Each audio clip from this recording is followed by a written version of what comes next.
I'm walking down the street. I do want to say to Doni and many of you in this room that over a very long career in this city, all of you have helped me and my colleagues tell the truth and to try to tell.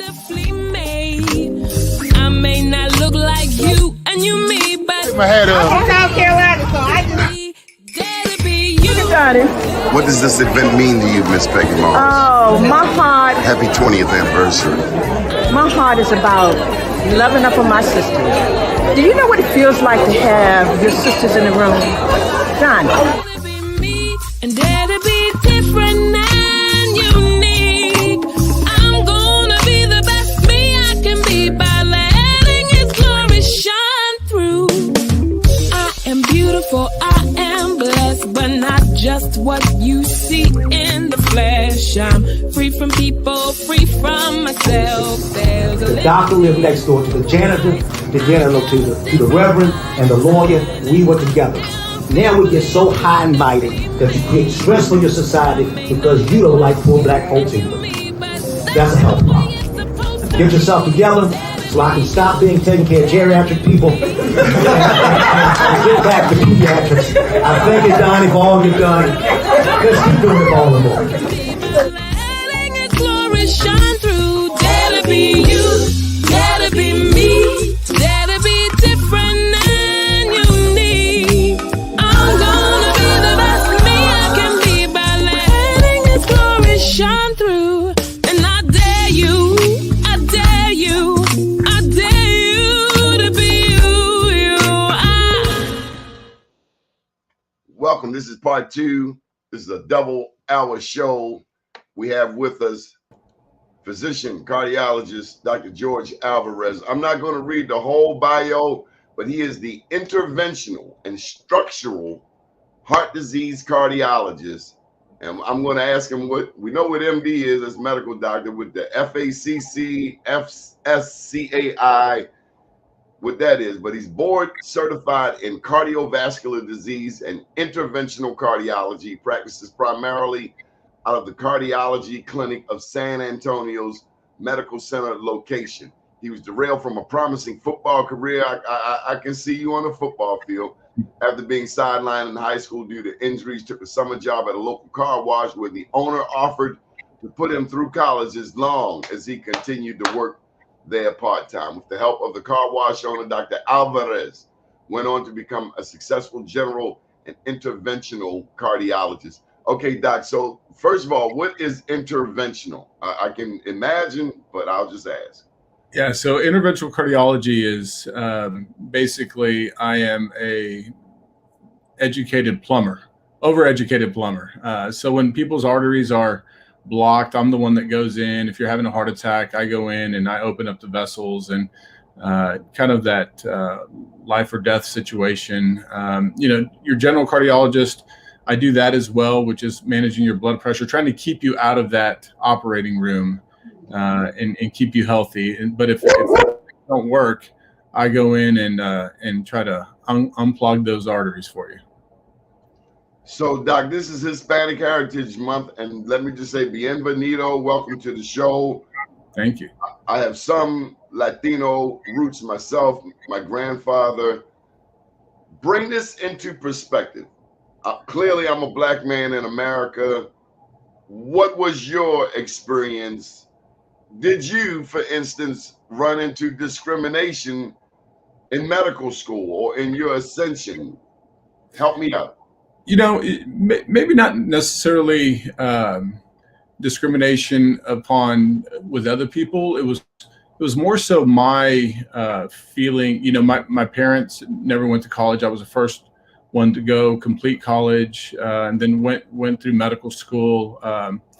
I for a lot of times, tried to be better. Wanted to make myself better and to feel equal sometimes. So it wasn't really a discrimination on one side, is more so the pressure I put on myself, which is, even to this day, still drives me to want to be better. When you get into this kind of atmosphere, I didn't go to some big premier college. I didn't go to Harvard or any of these other places. I went to our college here in town, but you know what? I made the best of it. I made my own success, and I worked for it, and I reap the benefits of it now. And I encourage other people that doesn't matter where you go, it's what you make of that opportunity. And it's only up to us to make that opportunity. You can't rely on other people's to make your success. Now, you remind me of somebody special in my life. Are you a self-motivator? I would say I'm self-motivated. I'm driven for a lot of reasons. Driven to want to do good for my family. Driven to want to make my family proud, and that's my whole family. My mom had 11 siblings. My dad had 1, and so big family. And it's just, when you get to family reunions and they're all so proud of you, and they all have friends that come and see me from all around the state, and they brag about you a little bit. So, driven to want to do good, but then also driven to want to serve my community. It's nice to say that I'm from here, and the people that reap the benefits of what education and what I kind of put off. There was a lot of things that I missed so that I could be where I'm at right now. Whether it was family reunion, just like family reunions. You have tests, you have things. This was a goal, and so you put things off and you delay things because you want to get to a certain point. You want to be the best that you can potentially be. And if that meant I had to work a little bit harder, study a little bit longer, I was going to do that. And so that's what drives me, is to be able to provide great care to the people of this area. But then also, hopefully, there's a halo effect that I serve as a mentor to students, particularly students that are, first in college and things like that, and want to aspire to be a physician, and didn't have that kind of upbringing, didn't have that role models that they had, and trying to be that for them so that they can see, like, look, he was a self-made, and if they want it bad enough, you never take no for an answer. You just keep on pushing. You keep on pushing until you get what you want. Were you born in Texas? I was born in Texas. Yes, sir. I was born in a border town called Laredo, Texas. And then my parents moved here into San Antonio when I was about 5. So I literally did all my education, kindergarten through the 28th grade, I say, or within 5 miles of my home. Where'd you get the idea to be a doctor?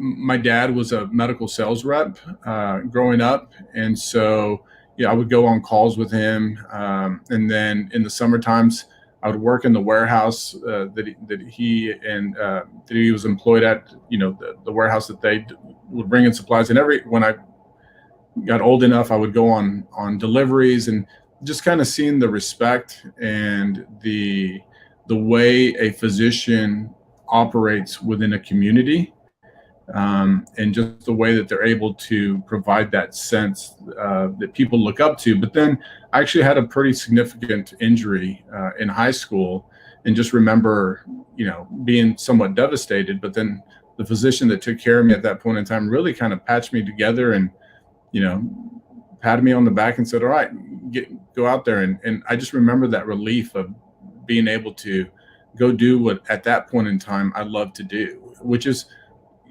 even though it's not the same, I get to give that back right now. There are times people come to me sometimes at the most devastating parts of their lives, right? They're dying, or they have no other hope. They don't feel well. And then you're able to apply what I've learned and the resources and get people feeling, and it affects the whole family unit, right? If it's the dad that's out, or if it's the grandparents that are out and having issues, the whole family benefits from this, not just the individual. So you took that experience when you had a football injury? Yes, sir. And you remember how the doctor helped you to heal, and you now give that gift to the best of your ability to others. That's my goal every morning when I wake up. I gotta ask you this, Doc. If you're the only doctor in the family, you're the first one to go to college, everybody hits you up for money. You know, it is. There's a kind of a steadfast rule. You know, I don't mix business and money and family and business together.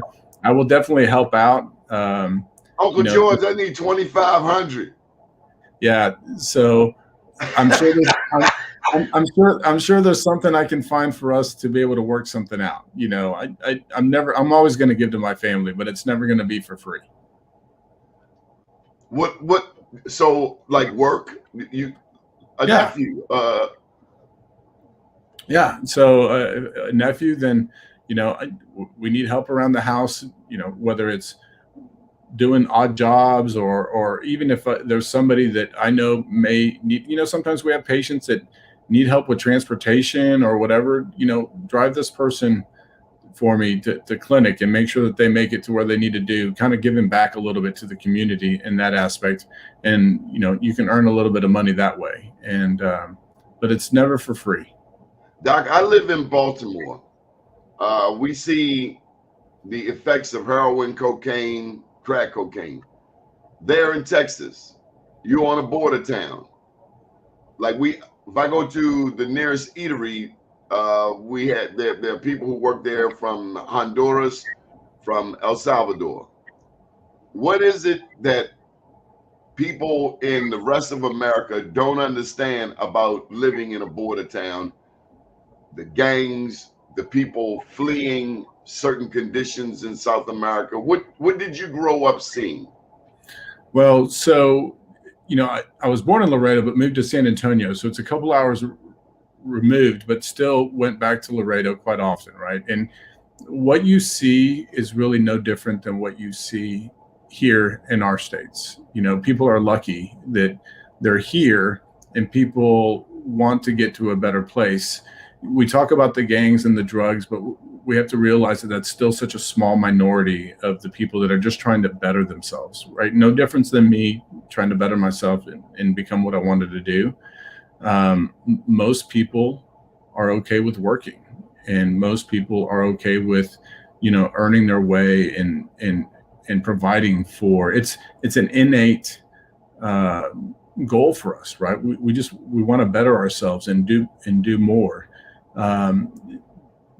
I would say 90+% of these people want to do that. They just want the opportunity. And that's where, you know, I think if given the opportunity, people will surprise you. You know, they may even grow up to be a cardiologist someday, but it's having that opportunity. Sometimes they just don't have those opportunities where you see, but we see that here in Texas. I'm sure you see it there in Baltimore. You know, if people just need to have that opportunity and have somebody to look up to, and we'd all just be a better place. I don't know if you know of the artist Lauryn Hill, nicknamed L Boogie, but on her first album, she had a quote that in her travels all over the world, what differentiates one child from another is not ability, but access to opportunity, access to education, access to love. My lady has told me about a challenge that Latinos, that the Hispanic community deals with. That's my bodyguard. That they deal with, that the rest of us have no idea about, who speak English. Can you tell me about what you have seen in terms of the bilingual challenges of speaking Spanish?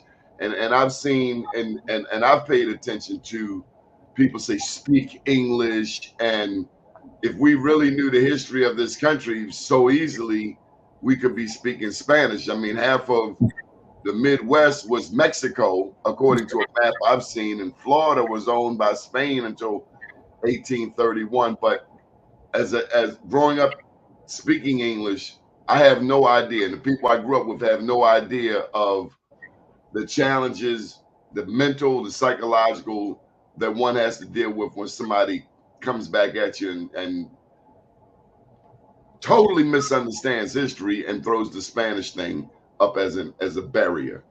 Yeah, you know, I think particularly as physicians, and depending on where you practice, obviously, I mean, we have a very affluent Hispanic population, and I find that, you know, to see the smile on the patient's face when they realize that I speak Spanish, and you just see that tension leave their body, like, okay, I'm going to be able to communicate. And that's really, one of the big challenges. And in both situations, it doesn't matter. I mean, if you're Black, if you're Hispanic, whatever it may be, Chinese, that a lot of times keeps people from getting appropriate health care. That's part of this disparities problem that we have, that there may be access, but if they don't know, they don't feel comfortable because they feel insecure about asking the questions, then they're not going to ask it. And then what ends up being something that's completely avoidable ends up being an emergency, and that's, we all need to understand and strive. I would say that most people that don't speak very good English or don't speak English at all would love to learn a little bit of that, at least to be able to communicate to some form, right? And once you break down that barrier, once you break down that language barrier, there's so much that you can learn from other groups, people, that my patients teach me something every day. I'm grateful for it. You just have to be willing to listen. Well, I tell you what, I watched that Canelo Alvarez. Y'all got the same last name. I never even thought about that. Did you see Canelo? Yeah, he's a great fighter, isn't he? He's one of the greats. I mean, the young man had 30 fights. Canelo's had 60. And the young man had been knocking people out. But he had, like Mike Tyson said, everybody has a plan until they get hit. That's right. Now, Canelo was just unshakable, unmovable. And it's like, a grown man fighting a little boy, even though they were roughly the same age. Definitely a Canelo fan. Yeah, so am I. Okay, so let's get to some of this cardiovascular stuff. And I would imagine, okay, so let me ask you this. Are there any particular challenges facing the Hispanic community? Like, I know in the Black community, you got to cut back on too much pork, God forbid, pig feet, chitlins, those things that full of saturated fats that clog up the arteries, grease, fried foods. Much of the food in inner city Baltimore is fried unless you cook it yourself. Does the Hispanic community deal with similar challenges? Oh yeah, we have our crutches too. There's definitely food. Diet is definitely a big portion of the cardiovascular risk, right? It leads to high blood pressure, your cholesterol, diabetes, which I think most minority populations have a big issue with. Those are the things that I always tell people. There are three things you can't do anything about. You can't do anything about your age, your family, genetics, and your gender.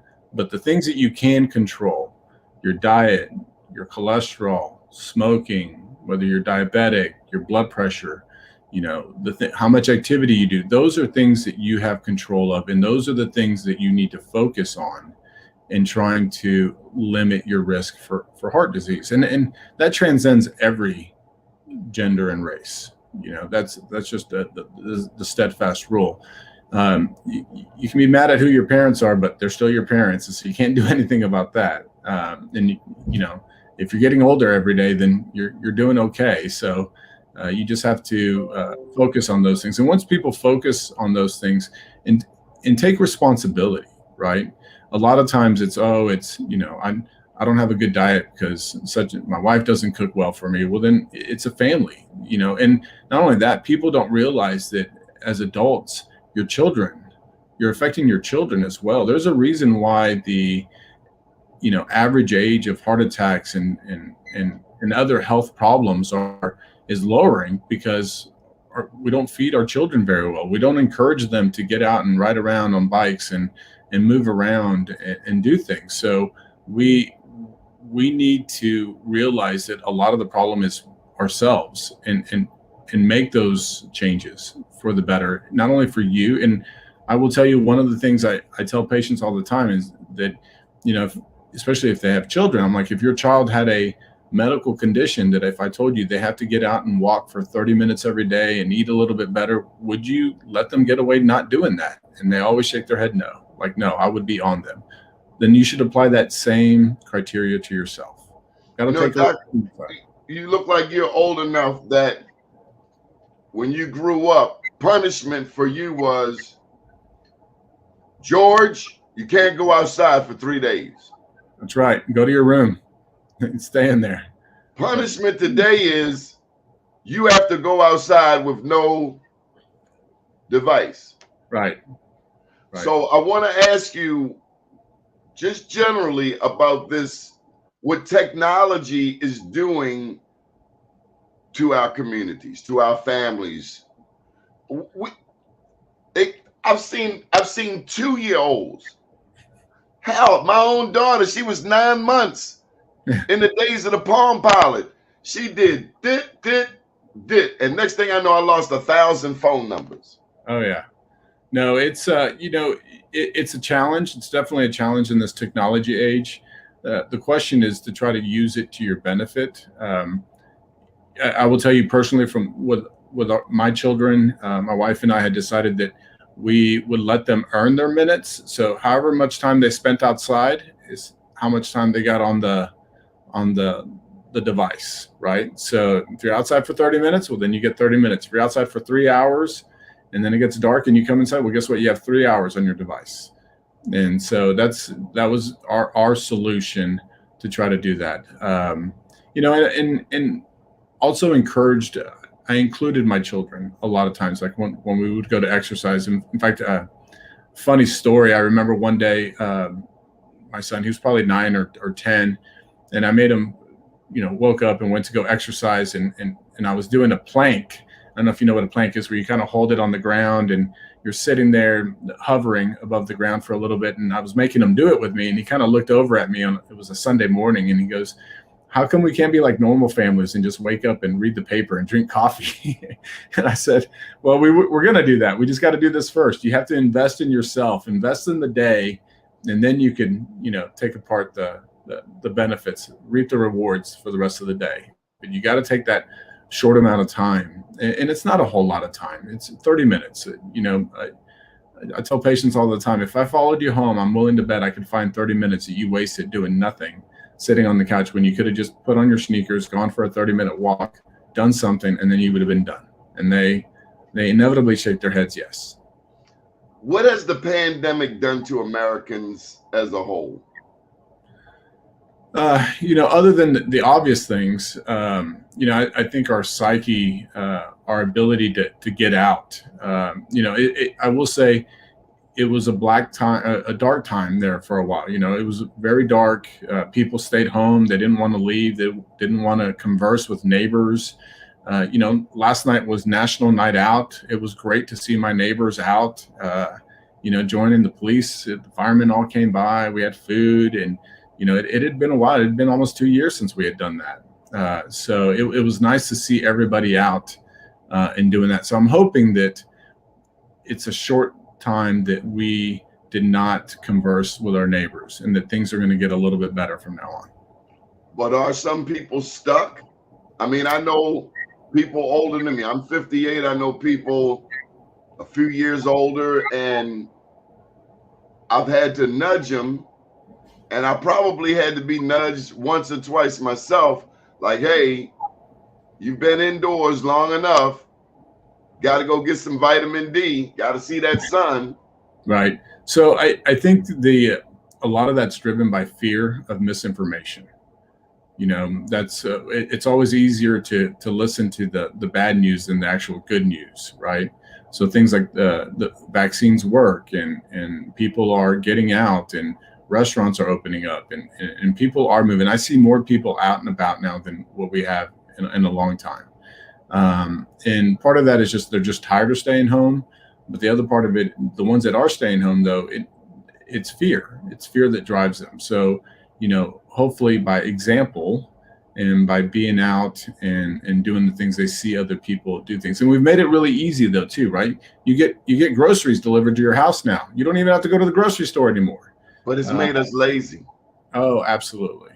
So, and that's a difficult thing. But to stay healthy, though, you don't necessarily have to go to a gym. You just have to find somewhere, a park or even around your house, grab your neighbors, neighbors that that they can need help, and ask them, hey, I'm going to go for a walk. I'm going to do things. Make it a community thing. That's the thing that we've lost, is the sense of community, the ownership of our own communities, and be a part of it. So I saw a situation where it was a video, maybe 100 Latinos. There was a house, a casa, and the house was falling down. And they went in about 6 p.m. and by 6 a.m. the next morning, this house was rebuilt. And it was a Black person who shared this video wherever I saw it. It was a few years back. And I was so reminded of the significance of work ethic. I also know that by the second, third, fourth generation, whether it's Latino, whether it's Korean, the third, fourth generation start getting soft. I mean, I think back to when Black people would work hotel jobs, would work in the supply company, in the warehouse. Tell me about the work ethic, the significance of the work ethic for you growing up. Yeah, so, it was always instilled in me that it didn't matter what I did. My dad used to tell me, it doesn't matter what you grow up to do, as long as you're the best. And as long as you give it 100%. And at the end of the day, you look at whatever it is that you made, did, were a part of, that you're proud of, and that it makes you want to get up in the next morning. The problem, I think the work ethic goes from people just don't know what they want, right? They've been, since they were born, they've been sold to, right? And so they just expect a lot of things to come to them. And that drive of, if you want something, you have to go out and get it. You have to work hard, and that benefits the way you feel. It's funny. I used to complain about getting up every Saturday morning to cut the grass, but I love the way that grass smelled and the way it looked when I was done, or washing the car. I worked at a car wash. It's funny. I'm going to be 50 years old, and nothing drives me more crazy than having a dirty car, and I think that's because I worked at a car wash for such a long time, and it drives my kids crazy because, they're a driving age now. I have one in college and one that's a junior in high school, and I see their car pull in and I'm like, that's dirty. And just go to the car wash, be a part of it. My oldest son now has worked at a car wash every summer since he's come back. I'm going to the car wash as soon as I get off of this show. I promise you, Doc. Yeah. It's just, but it's you have to, but it's pride, right? It's pride and ownership in the things that you have, and you take care of those things, and you work hard, you earn things. And you look back and you're like, I did that, or I earned that. And we've kind of lost that because a lot of things are just kind of given or expected to be given to us. And it shouldn't be that way. That's where we've lost that drive. You're from Texas. Does that mean you're a Cowboys fan? I am a Cowboys fan, and I wear cowboy boots with my scrubs. So, yes, I am a Cowboys fan. Who is your favorite Cowboy of all time? Roger Staubach? What was it, a running back? Yes, some pretty good running backs. I was an offensive lineman, so I kind of always looked on those guys. I mean, the running backs and everything else, that's all great, but they couldn't have been great without their linemen. So Tony Dorsett, that's who I was trying to think. That's right. Tony Dorsett, Emmitt Smith. I mean, all those guys, Michael Irvin. I do look, I think my favorite Cowboy of all time probably would have been, like, back in the day, would have been Randy White growing up. He was a terror defensive lineman, right? Then you had Stepnoski, who was a center, who I thought was great because he wasn't huge, but he was smart and knew his position very well. But then you look at the leaders of that team, guys like Staubach, Aikman. I think Aikman is kind of a cool individual, right? Has done it right, lives a good life, loyal, stayed with the team. I mean, there's something to be said about loyalty these days, right? When you get picked by a team, you work really hard and you stay with that team. to make them better. And that's, we've lost a little bit of loyalty within our professional sports, I think. Well, tell me about this. If you paid that kind of attention, how much time do we have? I know you have patients waiting. Oh, no. I'm okay. I was getting a phone call on my Apple Watch. Okay. So when you know that many players, and I do not know for the Hispanic or the Latino community in terms of players, but I know I've seen in the Black community a lot of athletes, they're broke 5 years after they leave the league.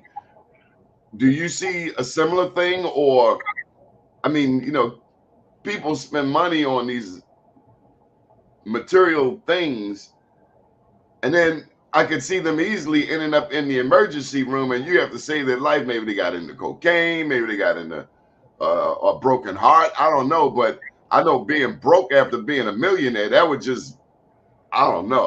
I wouldn't need anybody to kick my butt. I'd be kicking my own butt. It's funny. We maybe not with players, but what we did see a lot was here in Texas. They saw a lot of overnight millionaires because of the oil.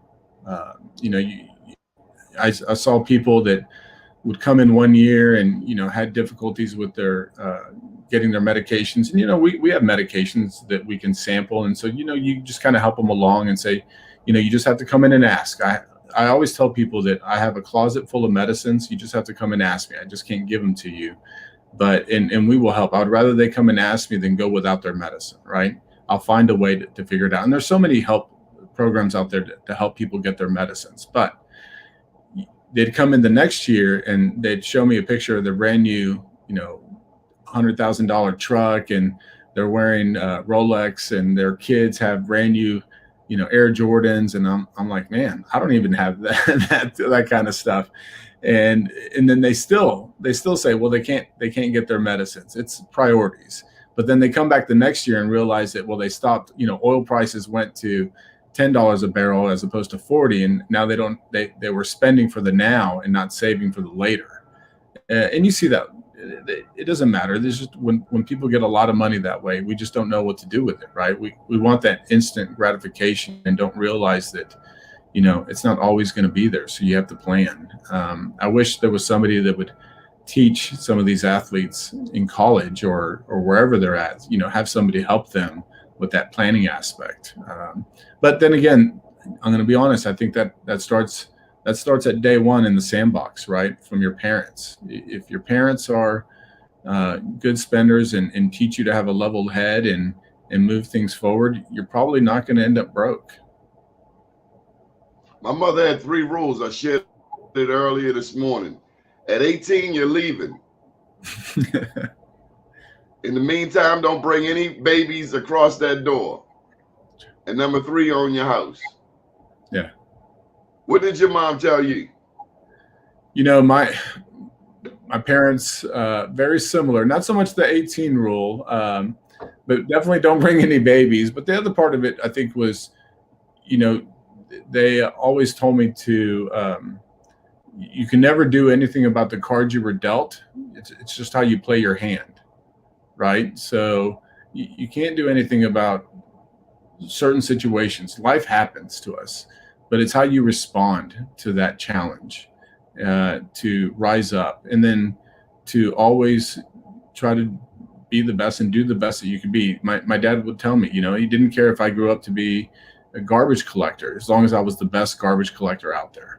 And that's what mattered, and that I was happy with it. So that was kind of the motivation. And I tell my kids the same thing that right now. I don't care what they end up being, as long as they wake up happy and that they try to be the best at it. That's all that matters. Do you have a top 10 list of things? You mentioned no smoking, exercise, and you mentioned diet and activity. In terms of the heart, let's go to diet. Okay. I'm a big fan of raw ginger or boiling ginger, peppers, onions, garlic. Are these good for you? Yeah, my rule to my patients is that everything is okay in moderation, right? And so it's about planning. If you know you're going to go out with family on a Friday night and big barbecue and, maybe have some margaritas or beer or whatever it is that you like to do, well, then you don't have breakfast tacos and eggs and all sorts of stuff in the morning. You don't eat a hamburger for lunch. You plan. You plan for that. And then you have your splurges. You moderate everything. But it's when you fall into that trap, oh, I'm going to eat something really bad for breakfast and really bad for lunch and then really bad for dinner. Well, then you really didn't help yourself out in any way. There's also things that you can do when you do eat. We've gotten to this point as a society that we don't ever eat off of plates anymore. It seems like every time you go out to eat, everything's served on a platter, that you can serve 3 people on. So try to cut those portions down a little bit, and help yourself. You don't have to leave the table so full that you don't feel like walking. You just want to go take a nap. It's okay to enjoy those things. So, yeah, I think I'm pretty lenient when it comes to that. It's just the planning and being smart about what you do. The same thing goes with exercise. You don't need to go out and run a marathon. You just need to go out and walk for 30 minutes and be a little bit more active. Those are all important. I think another really bad misconception that people have is that you have to be skinny in order to be healthy, right? We're not all the same cut. I know a lot of skinny people with really bad hearts, and I know a lot of really big people that can go out and run 2 miles right now. And it's interestingly enough, if you can run 2 miles, you're probably top 90% in the country. There's not a whole lot of people that can do that. So that's the base. We're not all built the same. We're not all 6'2", 180 pounds, 160 pounds. We are who we are inside, but we can be good with that. What subject was your biggest challenge in becoming a doctor?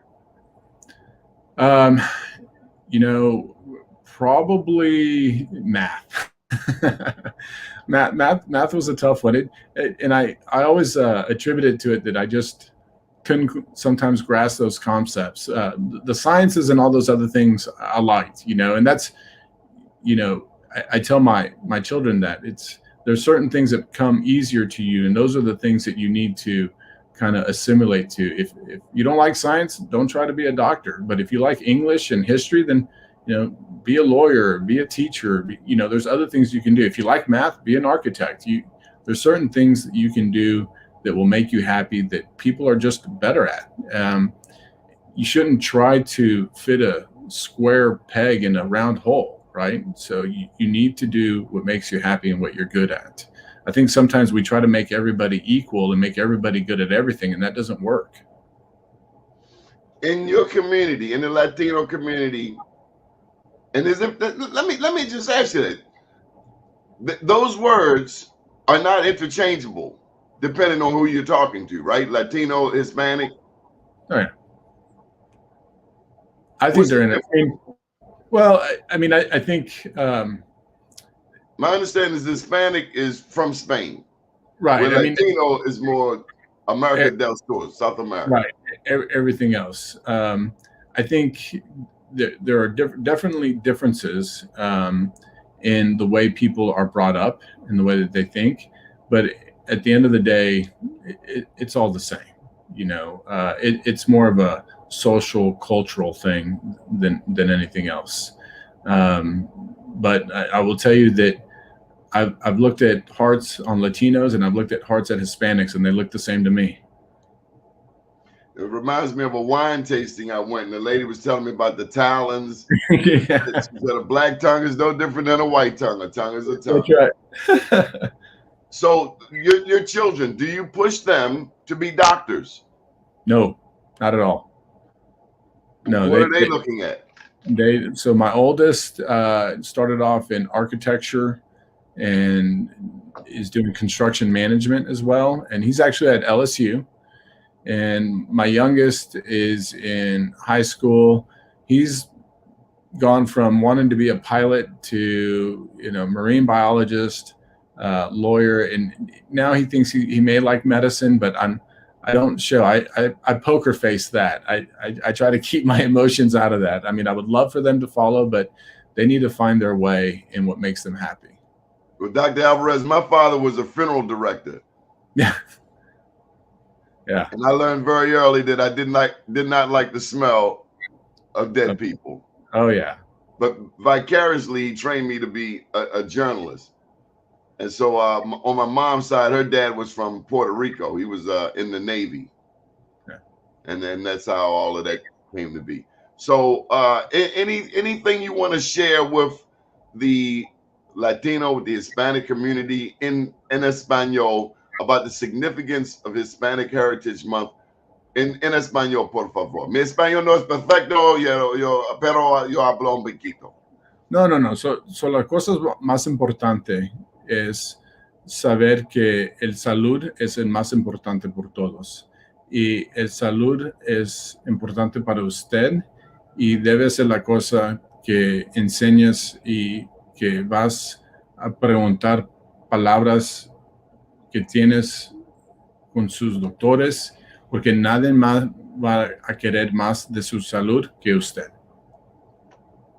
And for those who speak English, generally. So basically, I just said that your health is very important. It's the most important thing to you, but no one's going to care more about your health than yourself. And so you have to advocate for yourself. You have to ask the questions and be your own advocate. And any thoughts on mental health? Oh, it's the same thing. Mental health is a very important thing that unfortunately has a stigmata upon people think it's more a condition, personal, but it's actually a medical problem.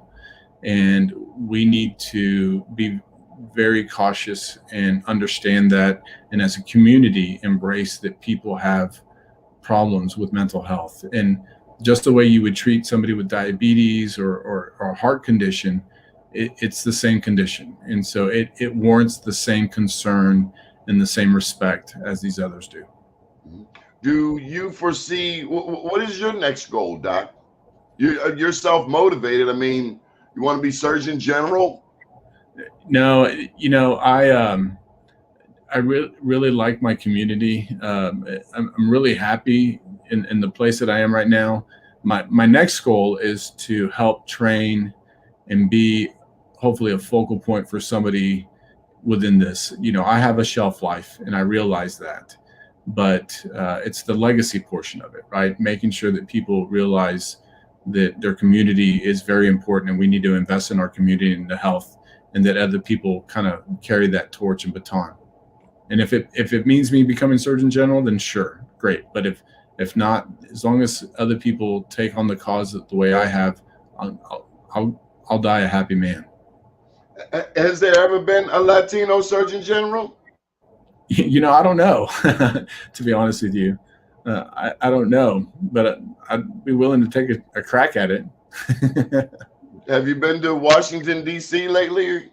Yeah, I was there actually a summer ago. We took our family vacation there and we're there for about 5-6 days, went to all the museums, and it was a sight. It was great.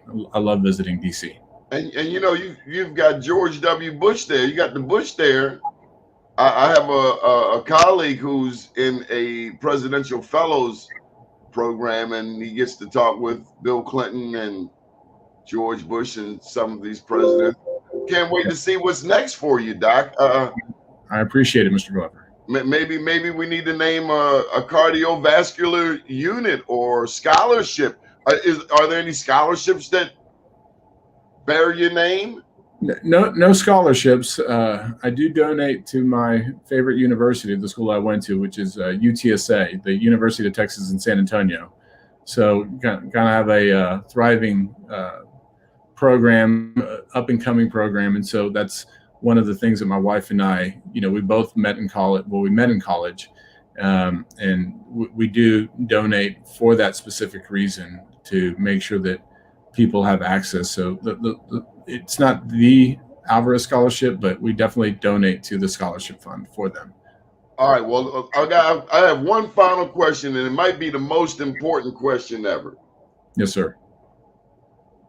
How do you manage all that you do, including being a father? It sounds like you're a great dad. We have the biggest challenge in relationships. Any wisdom, any advice for young people or old people? I mean, you obviously had your parents as an example, un ejemplo. Any advice on how to get along? Because, you know, this is America. God doggone, we mess up everything. We just mess it up. We don't listen, especially as men. We just, you know, and then it's a whole new woman these days. So, oh yeah. So I've become used to saying I'm sorry in a couple of different languages. So you have to be able to admit when you're wrong. I say I'm sorry, and I make time. You know, my partners will laugh at me, but I get here pretty early in the morning, start my day off pretty early. I get home, I go to football practices, I go to football games. I participated in all my kids' stuff. And then once everybody was asleep, I would finish up the work that I had to do, whether it was studying for something or trying to learn something new. I, a long time ago, had told myself that I was going to go without sleep rather than my kids go without their dad. And that was kind of my steadfast rule. So I didn't sleep a whole lot when they were younger, but I was at everything, and they know I was at everything. And in fact, that was reaffirmed one time. I was at a kid's t-ball game, and I told my son that I had to leave because I was on call and there was somebody having a heart attack. And he looked at me and he goes, "Dad, it's okay. You're here more than most other dads, and we know that when you leave, it's because you're trying to save someone's life." So they understood the gravity of it. But it's in relations, it's the same thing. Make as much time as I dedicate to this, I dedicate the same amount of time, and know when it's family time, and nothing else is more important to me than my family time.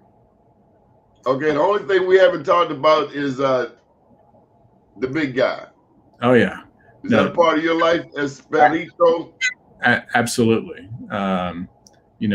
Guides me and gives me the opportunities to do what I do, and allows me to be where I'm at. I tell people that you really have three circles of health.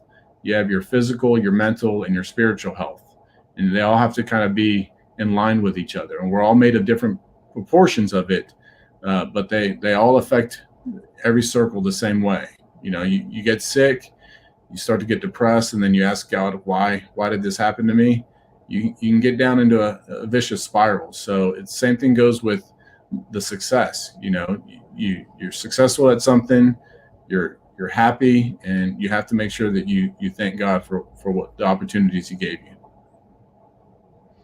You made me think of my dad. He's been gone for a minute, but he said, with a closed hand, nothing gets in, nothing gets out. With an open hand, there are endless possibilities. The moral to the story is to help somebody. So we're going to have a toast going out the door, and it's more of a question, una pregunta. What about water?